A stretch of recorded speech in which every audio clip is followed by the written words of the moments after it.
Welcome to Season 2 of the More You Know Media and Tech Literacy series, produced by Independent Thinker, LLC. The More You Know Media and Tech Literacy series is a quarterly educational initiative that helps individuals and communities better understand the realities of today's digital ecosystem. In Episode 7, we cover the Internet AI Synthetic Inversion, a crisis of agency in the bot age. We turn the mic to Tommy and Gina for an insightful discussion about this topic. You know, when you walk into a bustling town square, you just make certain baseline assumptions about reality. Like, the person handing you a coffee is a human being. Right, yeah. You don't really second guess it. Exactly. The couple arguing on a park bench, they're human. You don't walk through a physical space questioning the fundamental biological reality of the people around you. You just assume you are surrounded by human agency. But imagine if you found out, halfway through your coffee, that 80% of the crowd around you were basically highly sophisticated animatronics. Oh, wow. That would be profoundly disorienting. I mean, the sheer scale of that kind of illusion would induce immediate paranoia. It really would. You'd question the authenticity of every single interaction moving forward. And, well, welcome to the modern internet. That paranoid feeling you get while scrolling right now, it isn't a temporary tech glitch. It's the reality of a web that is now heavily populated by machines marketing to algorithms. It really is. Today, we are doing a deep dive into an incredibly insightful conversation from Vox's The Gray Area, which features tech writer, and The Atlantic contributor Charlie Warzel. We are unpacking the sudden rise of this bot-haunted web. Yeah, and we will be exploring that delicate line between having a healthy skepticism and just completely losing our minds in this new digital landscape.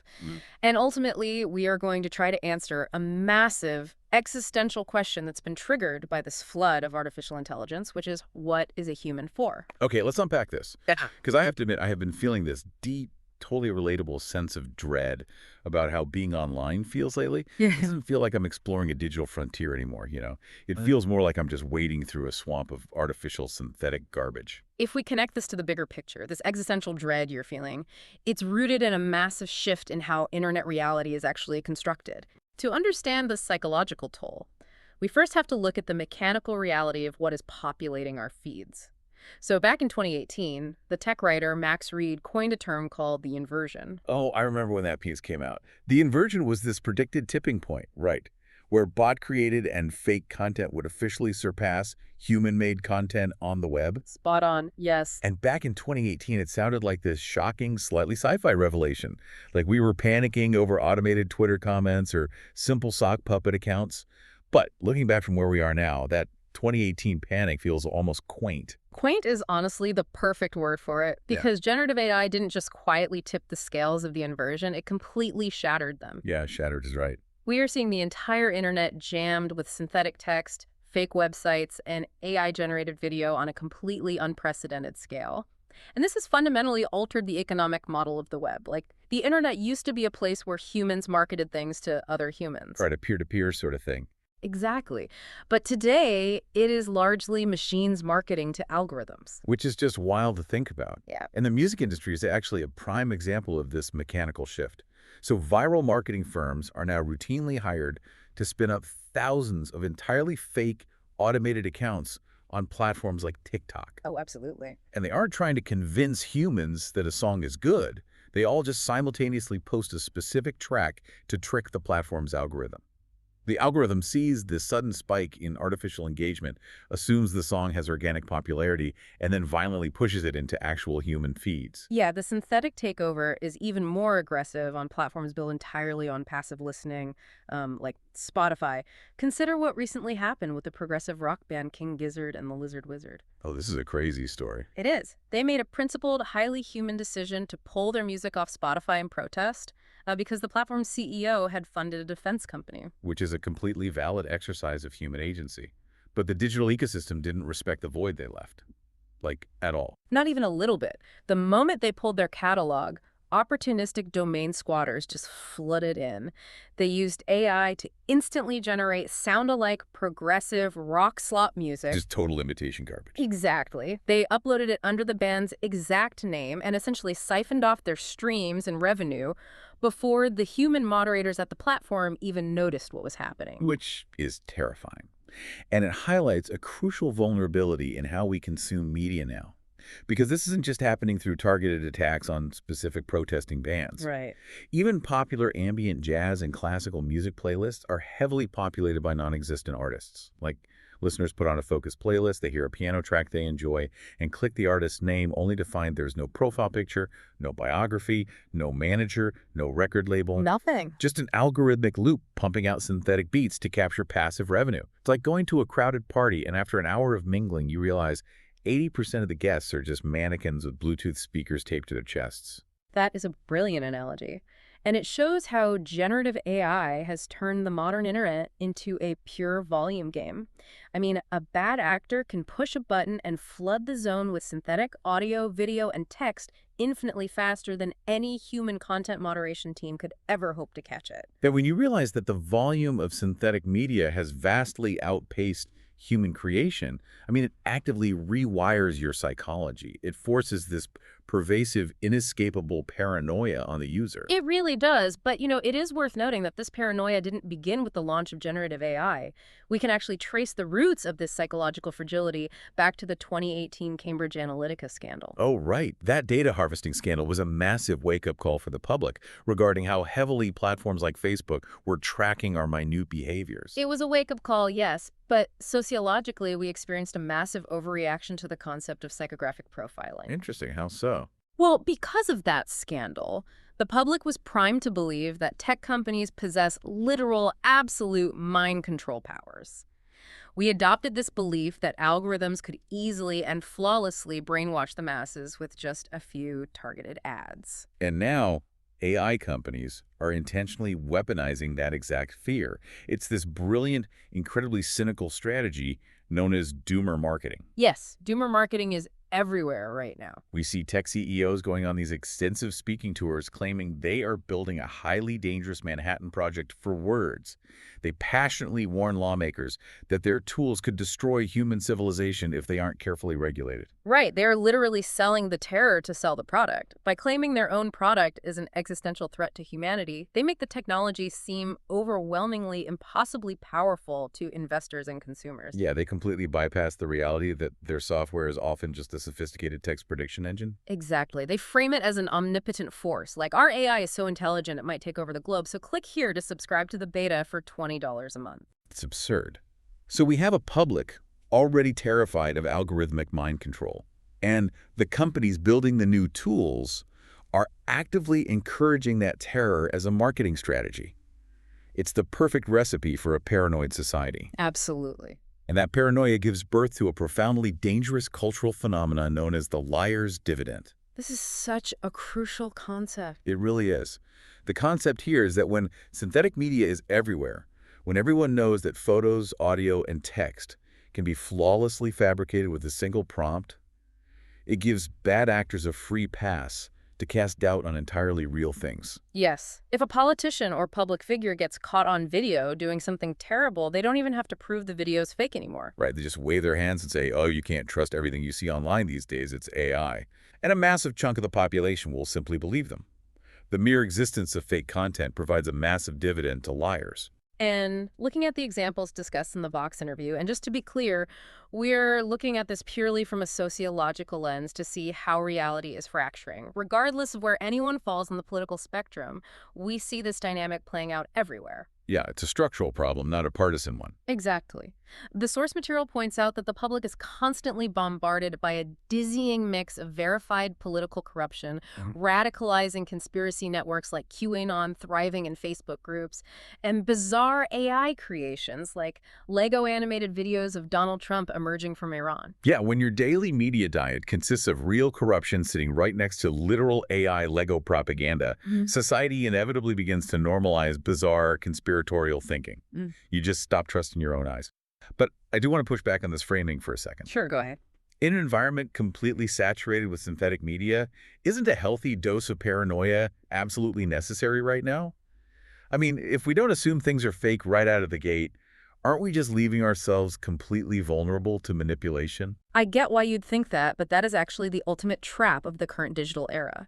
If you default to believing everything is manipulated, you actually become manipulable in a completely different, much more insidious way. Wait, really? How does that work? Because you completely lose your footing in a shared objective reality.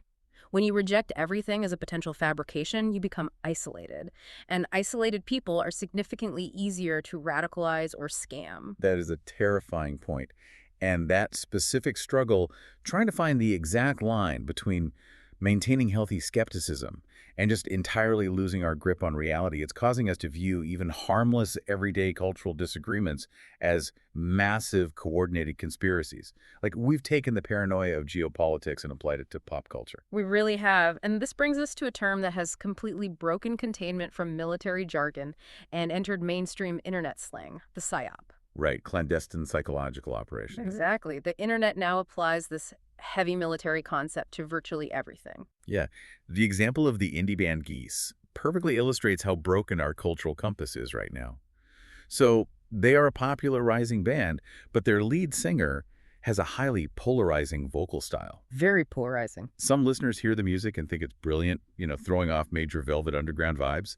Other people listen to the exact same track and find the vocals completely atonal, warbly, and borderline unlistenable, which historically is just the normal spectrum of human music criticism. Right. In any other era, we would just accept that art is subjective and people have different tastes.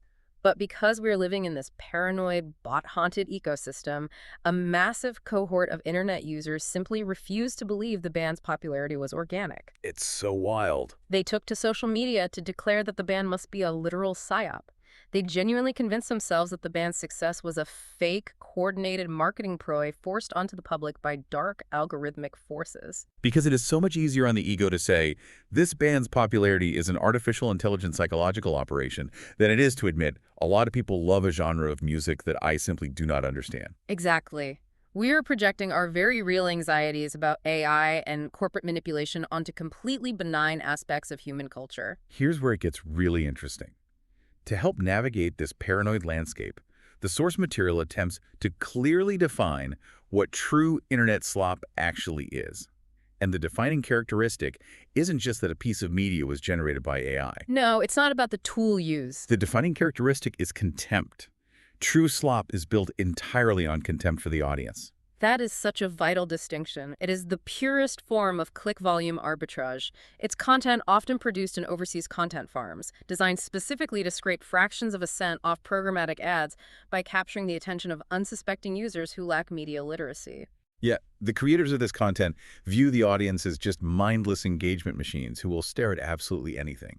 We're talking about those bizarre Facebook pages posting endless AI-generated images of shrimp Jesus. Oh my gosh. Literally just pictures of Jesus constructed out of crustaceans to farm likes and confused comments from older relatives.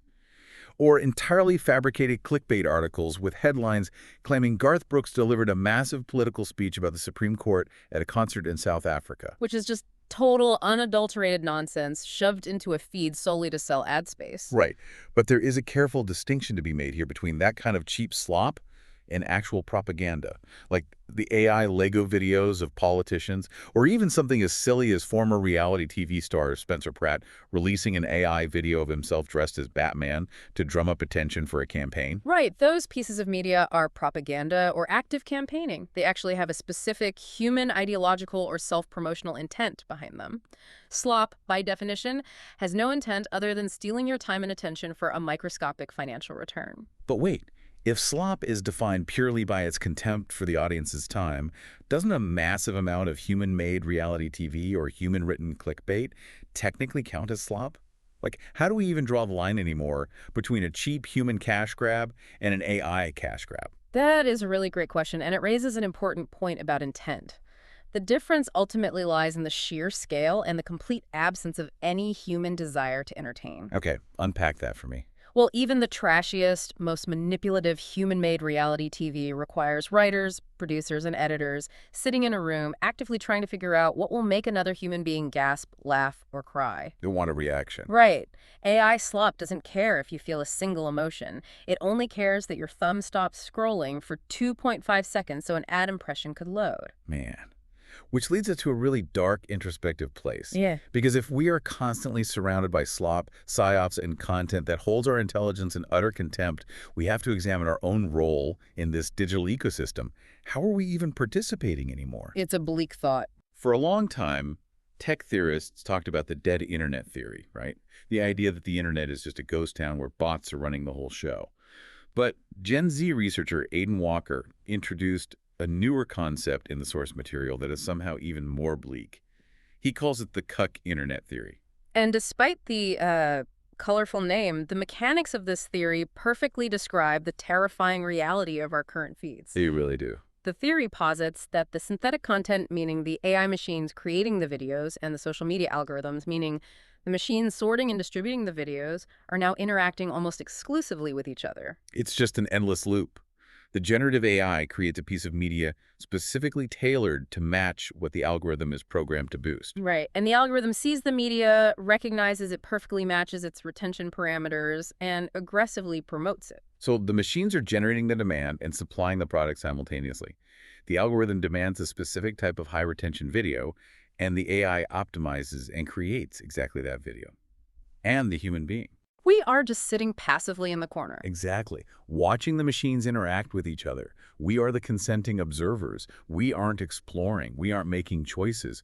We exist in this ecosystem purely as biological batteries to feed viewing data back into the machinery to help it optimize further. And this dynamic creates a profound crisis of agency. I mean, everyone listening to this has likely felt it. You sit down on the couch, open an app, and look up 20 minutes later with this immense, crushing sense of regret. Yeah, the scrolling trance. You didn't actively choose to watch those 20 videos. They were just mainlined into your visual cortex by machines calibrating to other machines.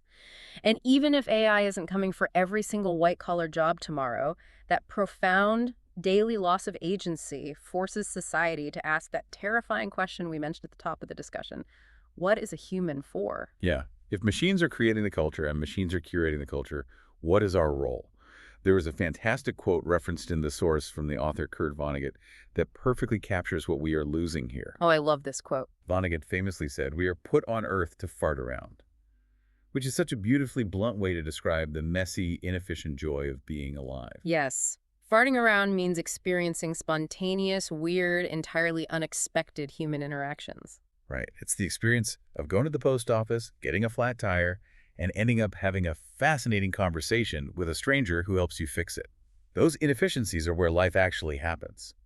But online, we have eagerly traded our right to digitally fart around just so a machine can efficiently mainline optimize slop into our veins. Efficiency has completely eradicated exploration. We traded the joy of serendipitous discovery for the convenience of an algorithmic feed. And this existential question, what is a human for, is currently being debated most fiercely in the realm of art and creativity. Strangely enough, this is also where we can find a genuine glimmer of hope. Yeah, author Cory Doctorow makes a fascinating observation about the current wave of AI-generated art flooding our platforms. He points out that this AI art isn't actually designed to be good. It is simply designed to be good enough to be offensive. Good enough to be offensive, meaning it's just competent enough to terrify a working human illustrator or graphic designer. Precisely. It functions as a corporate proof of concept. The goal of these tech companies isn't to create a lasting masterpiece or elevate human culture. The goal is to make human artists mad, to generate viral controversy, and most importantly, to prove to their Silicon Valley investors that their tool is powerful enough to violently disrupt human livelihoods. But true art fundamentally resists that kind of disruption, because art requires a genuine encounter with another human mind. If I look at a painting, or read a poem, or listen to a song, and I know that no human experience, no pain, no joy, no heartbreak went into its creation, I mean, it is completely meaningless to me. It's just perfectly arranged pixels or sound waves at that point. Exactly. The true value of art is the human connection embedded within it. What's fascinating here is how Charlie Warzel actually found a way to reclaim his own human agency using these exact same AI tools. He didn't reject the technology entirely. He rejected the scale and the contempt. Oh, I love this specific example from the interview. So Charlie lives on an island, and he has this very human, beautifully analog hobby. He loves looking out his window and watching massive container ships pass by. It's like a great hobby. Right, very peaceful. He isn't a computer programmer by trade. but he decided to use AI coding agents to build a tiny, custom desktop application just for himself. It taps into the vesselfinder.com API, and all it does is send a quiet little notification to his screen when his ship is passing his specific window. And think about the implication there. His application doesn't spam anyone. It doesn't scrape or steal anyone's personal data. It doesn't attempt to go viral, and it doesn't serve a single advertisement. None of that. It is a completely harmless, highly personalized tool Yeah. built purely for his own quiet, inefficient enjoyment. It so perfectly evokes the spirit of the early internet. Back when people just accessed primitive tools to build a weird, creative little web page about their cat, purely for the joy of creating something. And the beautiful irony here is that the very tool currently causing this massive global crisis of agency generative AI was used by the author to facilitate a purely human, farting around moment of joy. Yeah, the technology itself isn't inherently the enemy. Lines of code are just lines of code. The real enemy we are fighting is the massive forced scale, the relentless volume, and the utter contempt for human agency that the major tech platforms are currently pushing onto us.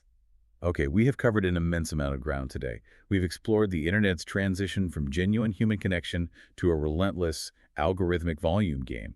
We unpacked how the paranoia driven by doomer marketing led directly to the liar's dividend. Right, and we defined the sheer, unapologetic contempt of AI slop and confronted the deeply unsettling cuck internet theory, where machines just entertain other machines while we sit passively in the dark. Yeah, heavy stuff. But most importantly, we touched on the vital necessity of reclaiming our digital agency. Yes, and as we wrap up this deep dive, I strongly encourage you, listening right now, to critically evaluate your own digital feeds. The next time you open an app on your phone, ask yourself, are you actively exploring, making choices, and seeking out human connection? Or are you just sitting quietly in the corner, consenting to watch machines interact with each other? So what does this all mean for us moving forward? How do we protect our time, our attention, and our fundamental humanity? I want to leave you with a final thought to mull over, building on everything we've discussed today. Think about the physical, offline spaces in your life. That's a good prompt. We started this deep dive talking about the sheer paranoia of a town square filled with animatronics, or a party filled with mannequins. If the internet is rapidly and irreversibly becoming a closed loop of machines, entertaining machines, a digital space where hyper-efficiency and volume completely drown out humanity, what happens to our physical world? Oh, that's an interesting question. Will analog hobbies, things like woodworking, community gardening, painting badly on a canvas, or playing a clumsy acoustic instrument with your friends, things that are inherently inefficient, messy, and totally impossible to automate, will those become the ultimate luxury status symbols of the next decade? I could definitely see that happening. Because in a digital world, absolutely drowning in synthetic perfection, maybe the only thing that holds true, lasting value anymore, is a human being, happily farting around. A vital reminder to constantly seek out the messy and the real. Thank you for joining us as we synthesized all of this. It's been an absolute pleasure exploring this with you. Keep your eyes open, fiercely protect your agency, and we will catch you on the next deep dive. For more episodes related to media, social media, tech, and privacy, visit our YouTube channel, Independent Thinker LLC.